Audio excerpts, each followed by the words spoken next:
Friend গ্রুপে 7 জন friend আছে, আমার 7 জনকেই ভালো লাগে। এখন আমি একটা আইডি থেকে যদি 7 জনের সাথে কথা বলি তাহলে ব্যাপারটা হবে আমার সাথে কেউই কথা বলবে, তাই আমি 7টা আইডি খুলে 7 জনের সাথে কথা বলতে পারবো, 7 দিন 7 জনের সাথে ডেটে যেতে পারবো। তার মানে আমার সপ্তাহে 7 দিন 7 দিনই বুক হয়ে যাচ্ছে, মানে 7 দিনই পেট চালাবেন বাইরে টাকায়। অবশ্যই আমার বাসার ভাত খেতে হচ্ছে, বাসায় যেতে হচ্ছে না, বাবা মা তো ভাবছে আমি এই সময় পড়ছি বা পড়ালেখা করছি কলেজে এসে।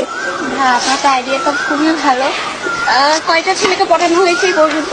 বেশি না, প্রথম আইডিটা থেকে 3 জন, পরে দ্বিতীয় আইডিটা থেকে এরকম 3-2-5 জন, আসলে না আমি ভুলে যাই। ইভেন একটা ফ্রেন্ড গ্রুপকে পুরোই পটিয়ে ফেলেছি, ফ্রেন্ড গ্রুপটা নিজেরাও এখনো জানে না। মানে ছবি কি অন্য কারো ছবি দিয়ে? হ্যাঁ, অন্য কারো ছবি থাকে, নয়তো আজকাল জানেন আপনি একটা পরীর ছবি দিলেও ছেলেরা ক্রাশ খেয়ে যায়, তো সমস্যাই থাকে না। It's the one and only Eagle Double G.